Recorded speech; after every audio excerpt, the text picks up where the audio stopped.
Advocate দেবার্চন Tarafdar. আমার বাড়িতে 18 তারিখ রাত 2:32 10 থেকে 13 জন মানুষ, 13 জন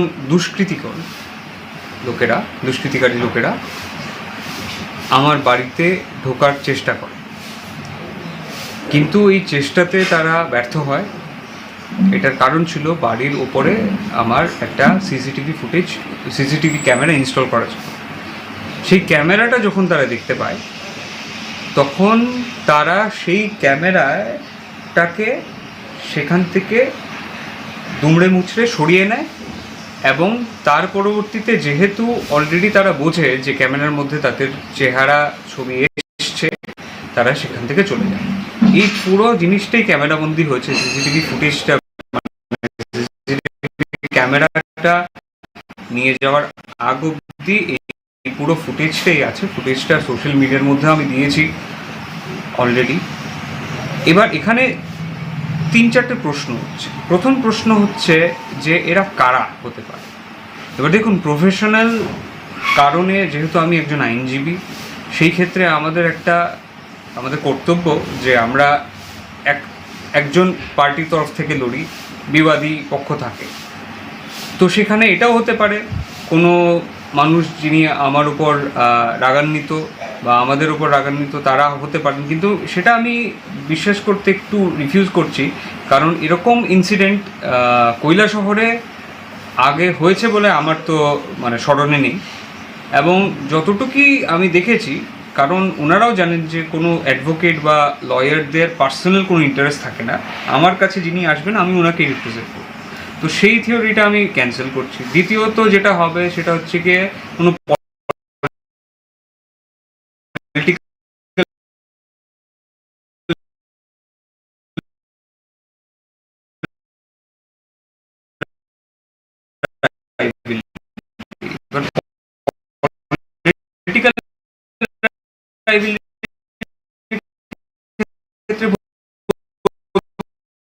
পারি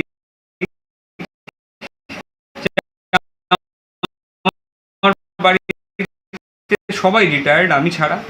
আর আমার ক্ষেত্রে আমি কোনো পার্টিজান পার্টিগত কোনো পলিটিক্স আমি করি না। আমার পার্টিগত পলিটিক্স নিয়ে খুব একটা কোনো রকম কোনো সোশ্যাল মিডিয়া বা কোথাও কোনো বক্তব্য আছে। তো সেই ক্ষেত্রে কোনো পলিটিক্যাল প্রবলেম বা রাইভেলরি হবে সেটাও আমার সন্দেহ নেই। এইবার যেটা আমার কাছে লাগছে সেটা হলো, এখানে 10 থেকে 13 জন লোকেরা ছিল। এতজন লোকেরা কেন বাড়িতে ঢোকার চেষ্টা করলো, কেন সিসিটিভি ক্যামেরাটা নিয়েছে? এবার সিসিটিভি ক্যামেরা যে নিয়েছে, ক্যামেরা কিন্তু ওরা যে চোরও সেটাও কিন্তু একটা সন্দেহ আছে। কারণ যদি ক্যামেরা নিয়ে থাকে, ক্যামেরার সাথে কিন্তু ওনারা সকেটটা কিন্তু ওখানেই পড়ে রয়েছে। তাদের উদ্দেশ্য হচ্ছে যে ক্যামেরাটাকে এখান থেকে সরিয়ে দেয়। চুরি হয়তো বা তাদের মূল উদ্দেশ্য না। তার মধ্যে আরেকটা কথা বলে রাখি, এখানে যেহেতু কলেজের পাশেই আমার বাড়ি, 16 আগস্ট অবধি কলেজে বিএসএফরা ছিলেন, টিএসআররা ছিলেন, 17 আগস্টে আমার বাড়ির পেছন দিকে একটা বেড়া ছিল, সেই বেড়াটা কেউ না কেউ ভেঙে ফেলে। 18 আগস্ট রাত 2:32 এই ঘটনাটা। এবং শেষ প্রশ্নটা হচ্ছে যে এই যে সিসিটিভি যেটা ইনস্টল করা হয়েছে, আনফর্চুনেটলি কলেজের আর কোনো সিসিটিভি ফুটেজ নেই। এটা একটা খুবই দুঃখজনক ব্যাপার। একটা গভর্নমেন্ট ইনস্টিটিউট, এডুকেশন ইনস্টিটিউটে সিসিটিভি ফুটেজ। এর আগেও একটা কলেজ পড়ুয়া মেয়ের সাথে একটা অপ্রীতিকর ইনসিডেন্ট হয়েছিল, যার জন্য পুলিশ এসে কিন্তু এই সিসিটিভি, আমাদের যে সিসিটিভি ফুটেজ, সেটা থেকেই ফুটেজ কালেক্ট করে নিয়ে গেছিলেন। তো এই পুরো রাস্তার একমাত্র বাইরে সিসিটিভি ফুটেজ পেত কিন্তু আমার ওই সিসিটিভি ক্যামেরা, যেটা ওনারা চুরি করেছেন বা ভেঙে নিয়ে চলে গেছে। এবার এখানে আমার বাড়ি অ্যাটাক করা মেইন উদ্দেশ্য ছিল নাকি কলেজে ওনারা কিছু বা অন্য কোনো বড় কিছু প্ল্যান করছেন, যেটার জন্য এভিডেন্স সরানোর জন্য তারা সিসিটিভিটা আগে সরিয়েছেন, সেটা হচ্ছে গিয়ে ইনভেস্টিগেশন সাপেক্ষ। কিন্তু এই ক্ষেত্রে আরেকটা জিনিসও বলে রাখি, কাল বিকেল থেকে আমরা ঘটনাটা বুঝতে পারি। আমাদের এই সিসিটিভি ফুটেজ কালেক্ট করতে করতে, কারণ সারাদিনের ব্যাপার তো, রিট্রিভ করতে অনেক সময় লাগে। যখন আমরা রিট্রিভ করে নিই, তখন রাত 11টা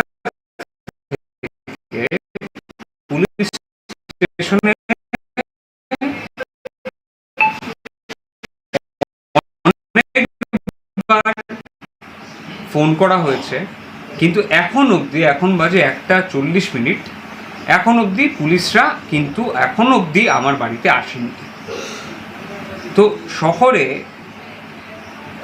আমার বাবাও একজন ডাক্তার মানুষ, উনি শহরের মানে অ্যাটলিস্ট বয়স্ক একজন ব্যক্তি।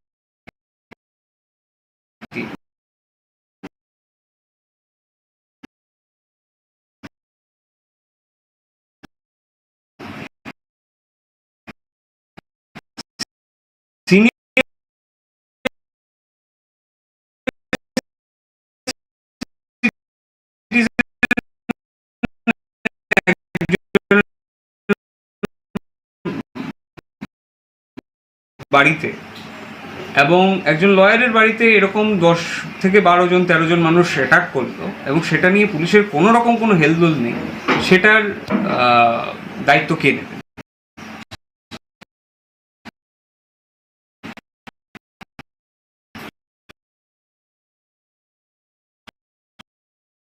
তো সেই কয়েকটা প্রশ্ন আমি করতে চাই এবং আমি